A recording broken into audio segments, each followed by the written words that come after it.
క్రీస్తునందు ప్రియమైన మీ అందరికీ ప్రభువైన యేసుక్రీస్తు నామములో వందనాలు తెలియపరుస్తున్నాను. ఈ సమయంలో ఒక అధ్యాయాన్ని మనం ధ్యానం చేసుకుందాం. కీర్తనలు 55వ అధ్యాయము 22వ వచనం. నీ భారము యెహోవా మీద మోపుము, ఆయనే నిన్ను ఆదుకొనును.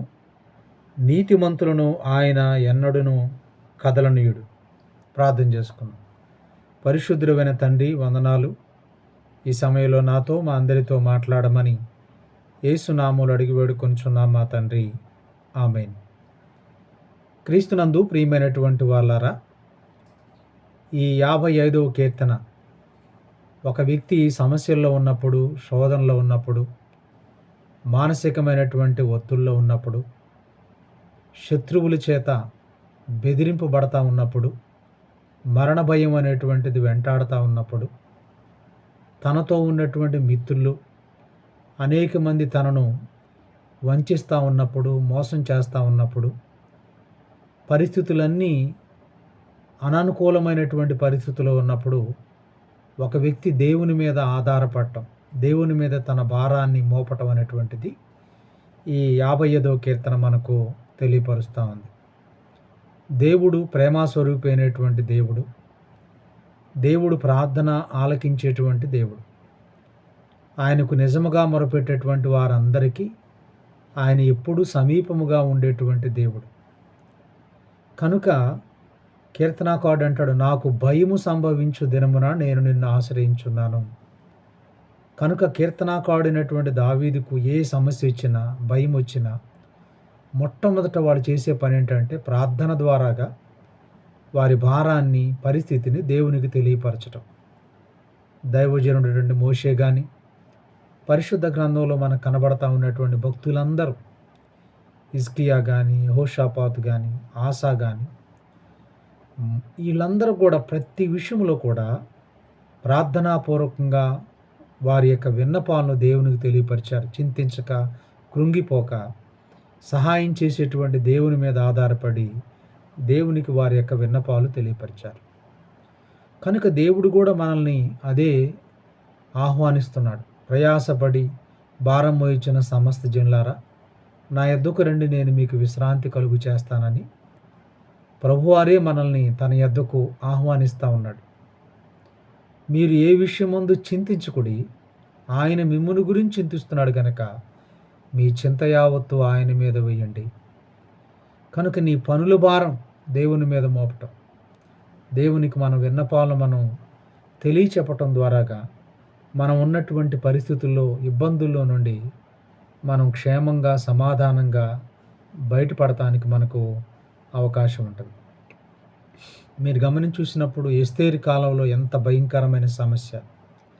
ఒక జాతి అంతరించిపోయేటువంటి పరిస్థితిలో ఎస్తేరేమి తనతో ఉన్న అనేక మంది ఉపవాసం ఉండి ప్రార్థన చేయటాన్ని బట్టి దేవుడు వారి పక్షంగా గొప్ప కార్యాలు, గొప్ప విజయాన్ని ఇచ్చాడు.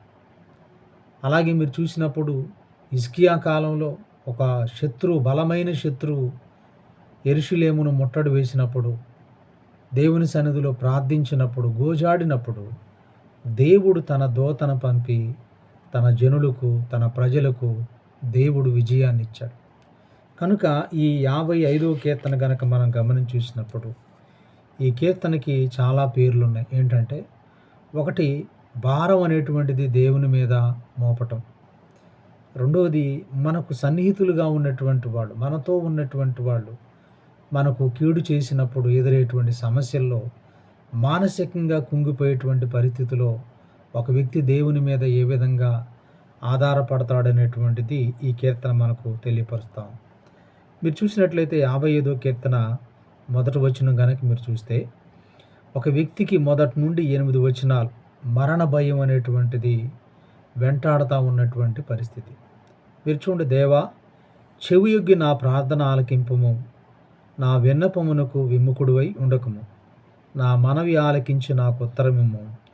శత్రువుల శబ్దమును బట్టి, దుష్టుల బలత్కారమును బట్టి నేను చింతాక్రాంతుడనై విశ్రాంతి లేక మూలుగుచూ ఉన్నాను.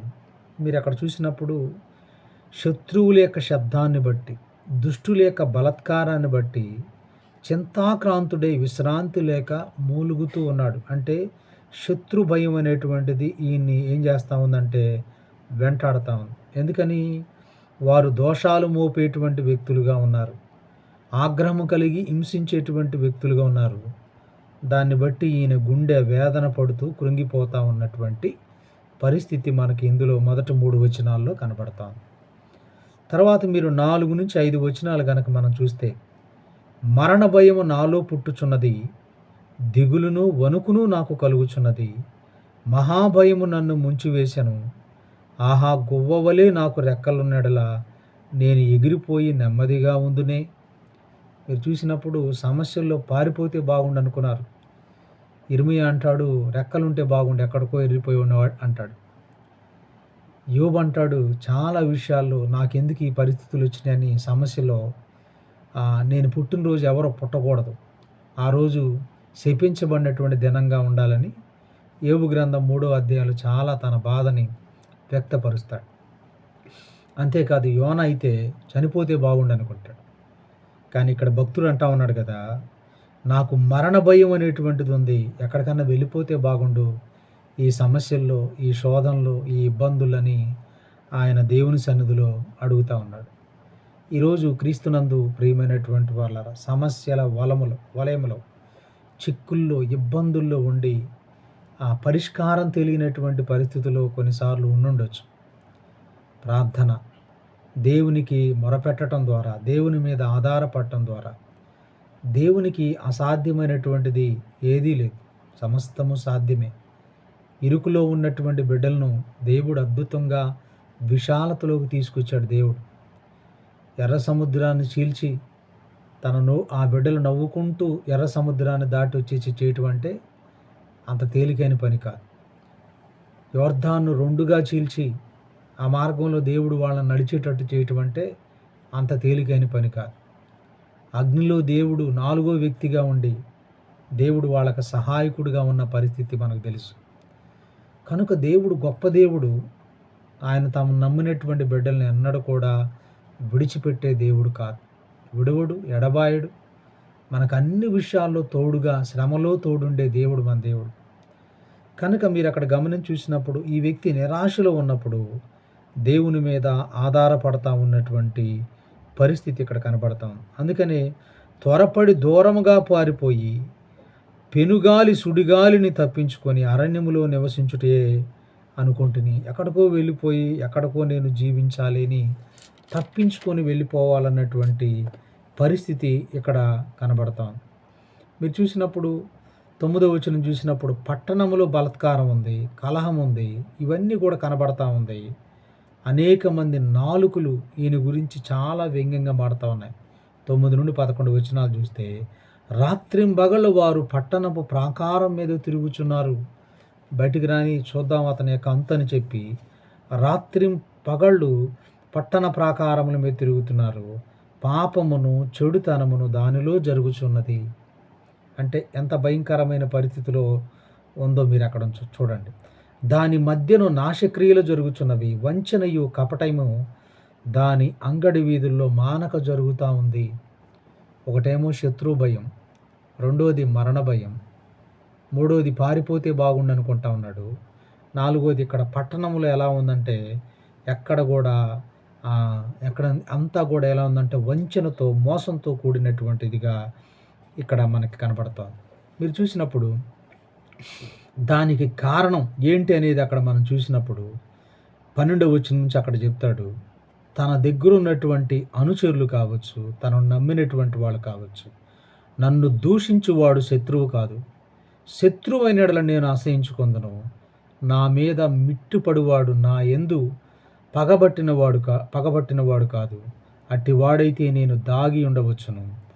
ఈ పని చేసిన నీవు నా సహకారివి, నా చెలికాడవు, నా పరిచయుడువు. మనము కూడి మధురమైన గోష్ఠి చేసి ఉన్నవారము, ఉత్సవమునకు వెళ్ళు సమూహముతో దేవుని మందిరమునకు పోయి ఉన్నవారము. తనతో ఉన్నవాడు, తనతో కలిసి జీవించినవాడు, కలిసి దేవుని సన్నిధికి వెళ్ళి ఆరాధించినటువంటి వాడు, అతని వలన ఇతనికి కీడు వస్తాను. ఉదాహరణకు మనకి సౌలు వలన దావీదుకి చాలా సంవత్సరాలు సమస్యలు వచ్చాయి. తన కుమారుడైనటువంటి అబ్షాలోము వలన, యోవాబు వలన, అహితోపేలు వలన చాలామంది తన దగ్గర ఉన్నటువంటి వాళ్ళే తనకు వ్యతిరేకులై తిరుగుబాటు చేసినప్పుడు ఆయన యొక్క పరిస్థితి చాలా నిస్సహాయమైనటువంటి పరిస్థితి. ఎంత దయనీయమైన పరిస్థితి అంటే ఏమీ చేయలేని పరిస్థితి. కొట్టడానికి, కీడు చేయటానికి తనతో ఉన్నటువంటి వాళ్ళు, తనతో కలిసి జీవించిన వాళ్ళు ఏం చేయాలన్నటువంటి పరిస్థితిలో ఒక విధంగా యేసు ప్రభుతో ఉన్నటువంటి ఇస్కరియోతు యోధ అలాంటి స్వభావం కలిగినటువంటి వ్యక్తులు ఇక్కడ ఈయనకి కీడు చేసేటువంటి పరిస్థితులు ఉన్నారు. అందుకని ఇలాంటి పరిస్థితులు ఆయన దేవుని మీద ఆధారపడతాం. 16వ వచనం మీరు చూడండి. అయితే నేను దేవునికి మొరపెట్టుకొందును, యెహోవా నన్ను రక్షించును. ఎంత గొప్ప నిరీక్షణ! ఏమన్నా రాని, ఏ పరిస్థితులన్నా రాని, నేను దేవునికి మొరపెట్టుకొందును, యెహోవా నన్ను రక్షించును. క్రీస్తునందు ప్రియమైనటువంటి వారలారా, వాక్యం వింటా ఉన్నటువంటి వారలారా, ఈరోజు మిమ్మల్ని చుట్టుకున్నటువంటి సమస్యలు, మానసికమైన ఒత్తిళ్ళు ఏదైనా కానీ మీరు కృంగిపోక, ఏ విషయమందు చింతించక, ప్రార్థనాపూర్వకంగా మీ విన్నపాలు దేవునికి తెలియచేయండి. అప్పుడు సమస్త జ్ఞానంకు మించిన దేవుని సమాధానం యేసుక్రీస్తు వల్ల మీ హృదయములకు, మీ తలంపులకు కావలిగా ఉంటుంది. కనుక మనం ధ్యానించాల్సినటువంటి విషయం ఏంటంటే దేవుని మీద మనం ఆధారపడటం. ఇక్కడ కీర్తనాకారుడు దేవుని బట్టి ధైర్యం తెచ్చుకున్నాడు. దావీదు 42వ కీర్తన కానీ అక్కడ తన్ను తాను మోటివేషన్ చేసుకుంటాడు. నా ప్రాణమా నీ వేళ కృంగి ఉన్నావు, దేవుని యందును నమ్మికుంచు, దేవుని యందును నిరీక్షణుంచు అని తనను తాను ప్రోత్సాహపరుచుకుంటూ దేవుని మీద ఆధారపడేటువంటి పరిస్థితి. ఈరోజు మనం కూడా గుర్తుపెట్టుకోవాల్సింది ఏంటంటే మన దేవుడు శక్తివంతుడైన దేవుడు, లోకములో ఉన్న వాటన్నిటికంటే కూడా గొప్పవాడైనటువంటి దేవుడు. నీ సమస్య కంటే, నీకున్న సమస్యలన్నిటినీ ఆయన విడిపించగలిగినటువంటి గొప్ప దేవుడు. అందుకని మీరు అక్కడ చూసినప్పుడు, అయితే నేను దేవునికి మొరపెట్టుకొందును, యెహోవా నన్ను రక్షించును. ఎంత గొప్ప నిరీక్షణ, ఎంత గొప్ప విశ్వాసం మీరు అక్కడ చూడండి. సాయంకాలమున, ఉదయమున, మధ్యాహ్నమున నేను ధ్యానించు మొరపెట్టుకొందును. ఇక మనుషుల మీద ఆధారపడతాం కాదు, తన దగ్గర ఉన్నటువంటి ఆయుధాల మీద ఆధారపడతాం కాదు. సాయంకాలము, ఉదయము, మధ్యాహ్నము ధ్యానించుచూ మొరపెట్టడం. ఈ సమస్య బయటపోయేంత వరకు దేవుణ్ణి ఆశ్రయించటం. కాబట్టి 3 పూట్ల నేను ప్రార్థన చేస్తాను. ప్రార్థన, ప్రార్థన, ప్రార్థన. కాబట్టి ఆ ప్రార్థన బట్టి చూడండి, నా శత్రువులు అనేకులై ఉన్నారు, అయినను వారు నా మీదకి రాకున్నట్లు సమాధానము కలుగు చేసి ఆయన నా ప్రాణమును విమోచించి ఉన్నాడు. నా శత్రువులు అనేకులై ఉన్నారు, కానీ వాళ్ళు నా మీదకి రాకున్నట్లు ఆయన నా ప్రాణమును సమాధానము కలుగు చేసి నా ప్రాణమును విమోచించి ఉన్నాడు. దావీదు లేకపోతే యాకోబు 70 మంది కుమారులను తీసుకొని, లేకపోతే తన సంతానాన్ని తీసుకొని ఆయన వెళుతున్నప్పుడు చుట్టుపక్కల ఉన్నటువంటి పట్టణముల వారికి భయము కలిగను అని ఉంటుంది. అంటే యాకోబు ఒక్కడే, ఆయన కుటుంబ సభ్యులు వెళ్తా ఉన్నప్పుడు చుట్టుపక్కల ఉన్నటువంటి వారి పట్టణములకు భయము కలిగను. ఇసాకును విసిగిస్తారు చాలామంది, ఇసాకును చాలామంది శోధిస్తారు. ఆయన ఆ బావులు తవ్వినప్పుడు బావులన్నీ బూడ్చేస్తారు, కానీ చివరికి వాళ్ళు వచ్చి సమాధాన పడతారు. దేవుడు నీతో ఉండటం మేము చూసాం, నీకు మాకు వైరం ఉండటానికి వీల్లేదు, కాబట్టి సమాధాన పడదామని చెప్పేసి వారే వచ్చి ఏం చేస్తారంటే సమాధాన పడతారు. యాకోబును వెంటాడతాడు ఏదో కీడు చేద్దామని లాబాను, కానీ యాకోబే వచ్చి ఆయన సమాధాన పడతాడు. అబ్రహాముకు కీడు చేయాలనుకుంటాడు ఫరో, కానీ ఫరో వచ్చి అబ్రహాముతో సమాధాన పడతాడు.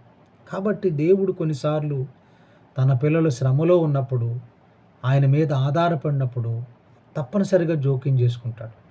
తగిన సమయం వచ్చినప్పుడు తప్పనిసరిగా ఆయన తన బిడ్డలను అద్భుతంగా ఆ శ్రమల్లో నుండి, ఇరుకుల్లో నుండి, ఇబ్బందుల్లో నుండి ఆయన విడిపించగలిగిన దేవుడు. నా శత్రువులు అనేకులై ఉన్నారు, సమాధానము కలుగు చేసి, అక్కడ చూసినప్పుడు అయినను నా మీదకి రాకుండానట్లు సమాధానము కలుగు చేసి ఆయన నా ప్రాణమును విమోచించి ఉన్నాడు. శత్రువులు రాకుండా ఉండునట్లు. ఎలీషా దగ్గరికి వస్తూ ఉన్నప్పుడు శత్రువులకు దేవుడు ఆ కళ్ళు పోయేటట్టు చేస్తాడు. తర్వాత మీరు చూసినప్పుడు అక్కడ మనం పాత నిబంధనలు చూసినప్పుడు అబ్రహాము లోతు దగ్గరికి వచ్చినప్పుడు వాళ్ళకి దేవుడు కళ్ళు కనిపించకుండా చేస్తాడు. దేవుడు తన బిడ్డలను అద్భుతంగా రాకుండానట్లు సన్హెరీబు రాజు రాకుండా హిజ్కియా పక్షంగా దేవుడు ఆ గొప్ప కార్యాలు చేస్తాడు.